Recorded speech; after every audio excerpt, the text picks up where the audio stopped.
Okay, so it's been a while since I did an update on the progress.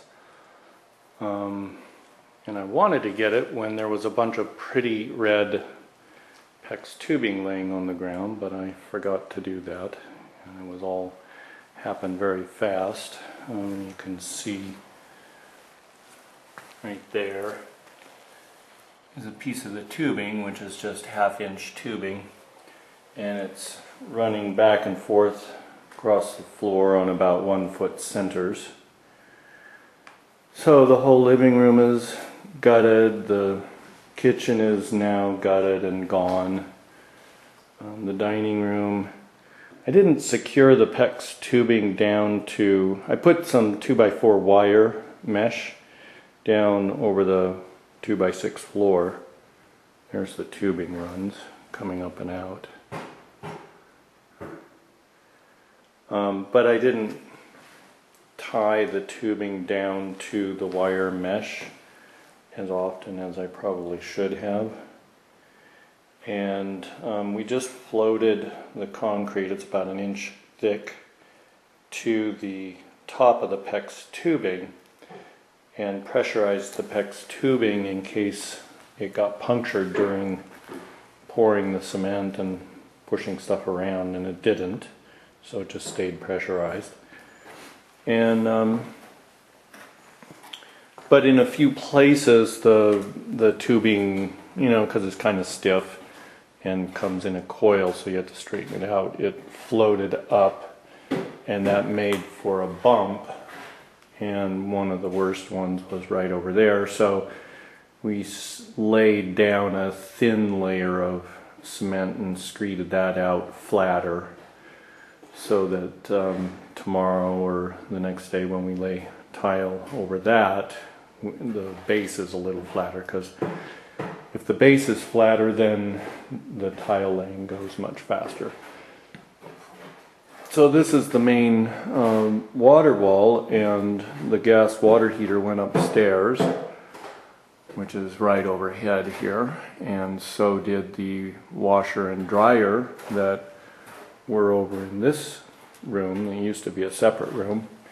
And so I made the connections from where the gas water heater is upstairs to where the connections of the pipes are, which is underneath this floor, using these 1 inch PEX lines.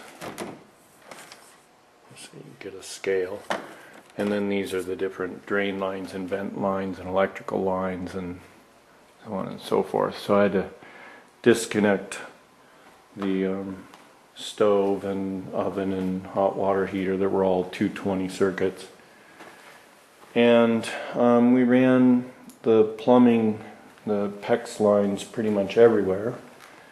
And we're now starting laying the tile. We're going to do a staggered joint just for a little extra strength down here,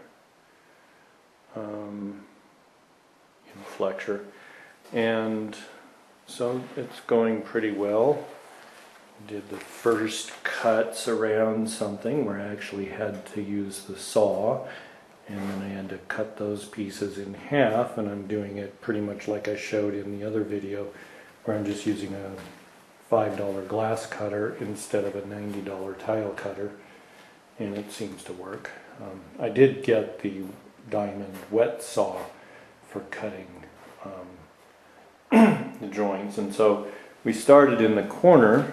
You can see this red line here, because I wanted the tile runs to be centered in this hallway all the way up the length of the house, so that kind of created a datum line to work from, and there's the tile working off of that line.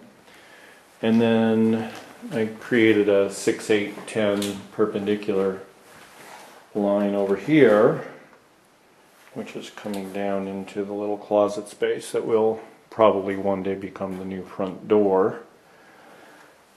And so we just started laying, and neither of us are tile people, but yeah, looks like we're doing okay.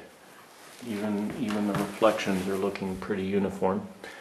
So I'll start cutting around that beam and stuff like that. I had to take that wall out, so I put a beam in up there.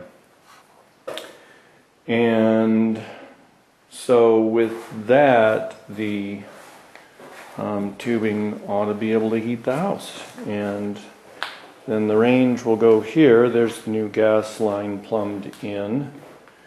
And so when you're cooking, you'll be standing about here and you'll be able to look out into the family room or out into the living room or the dining room. It'll be a nice open galley kitchen with a sink in front of the window. And so that's about it. So there's the status of the progress on the conversion of the house over to the steam turbine power system.